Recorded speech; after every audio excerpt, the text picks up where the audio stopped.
రాష్ట్రంలో గురుకులాలు ప్రభుత్వ స్కూళ్లలో ఫుడ్ పాయిజన్ పై హాట్ కమెంట్స్ చేశారు మంత్రి సీతక్క. గురుకులాల్లో జరిగే కుట్రలను త్వరలో బయటపెడతామన్నారు. గురుకుల హాస్టల్ యాజమాన్యాలతో బీఆర్ఎస్ నాయకులకు పరిచయాలు ఉన్నాయని ఆరోపించారు.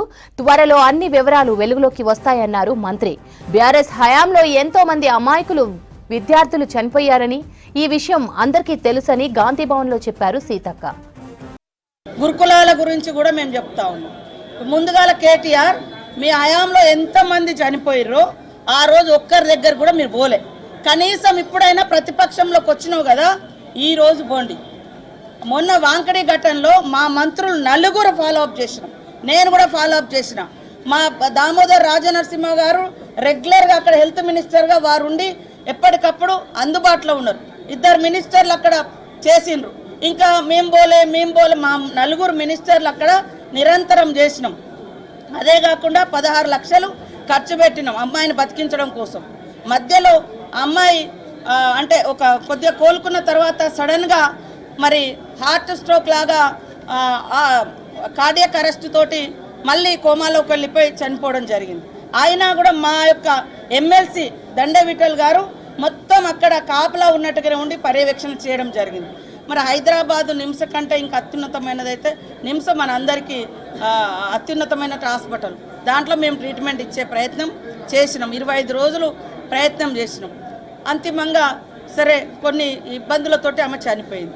అయినా కూడా మేము అన్ని రకాలుగా ఆ కుటుంబానికి భరోసానిచ్చినాం, ఆదుకుంటున్నాం. కానీ మీ హయాంలో ఒక్క పిల్లగాడు చచ్చిపోయినా, ఒక్క అమ్మాయి చచ్చిపోయినా, ఒక్క రోజున మీరు ఒక్క మంత్రైనా పోయిందా? ఇవాళ ముసలి కన్నీళ్లు గారుస్తున్నారు. ఇవాళ ఈ హాస్టళ్లలో జరిగే వాటి వెనుక కుట్రలు కూడా మేము తొందరలోనే బయట పెడతాం. ఖచ్చితంగా కొంతమంది హాస్టళ్లలో ఉండేటువంటి వాళ్ళతో కూడా కొన్ని లింక్స్ పెట్టుకొని అవన్నీ ఏమేమి జరుగుతున్నాయో అవన్నీ కూడా బయటికి తీస్తాం. ఆ అధికారులు ఎవరైనా అట్లాంటి వాటి కుట్రలకు తెరలేపితే వాళ్ళ మీద క్రిమినల్ కేసులు పెడతాం. సర్వీస్ నుంచి కూడా రిమూవల్ చేస్తామని కూడా ఈ సందర్భంగా హెచ్చరిక చేస్తా ఉన్నాం. గురుకులాల గురించి కూడా మేము చెప్తా ఉన్నాం. ముందుగాల కేటీఆర్ మీ హయాంలో ఎంతమంది చనిపోయారో ఆ రోజు ఒక్కరి దగ్గర కూడా మీరు పోలే. కనీసం ఇప్పుడైనా ప్రతిపక్షంలోకి వచ్చినావు కదా, ఈరోజు పోండి. మొన్న వాంకడి ఘటనలో మా మంత్రులు నలుగురు ఫాలో అప్ చేసినాం, నేను కూడా ఫాలో అప్ చేసిన. మా దామోదర్ రాజనరసింహ గారు రెగ్యులర్గా అక్కడ హెల్త్ మినిస్టర్గా వారు ఉండి ఎప్పటికప్పుడు అందుబాటులో ఉన్నారు. ఇద్దరు మినిస్టర్లు అక్కడ చేసిండ్రు. ఇంకా మేము పోలే మా నలుగురు మినిస్టర్లు అక్కడ నిరంతరం చేసినాం. అదే కాకుండా 16 లక్షలు ఖర్చు పెట్టినాం అమ్మాయిని బతికించడం కోసం.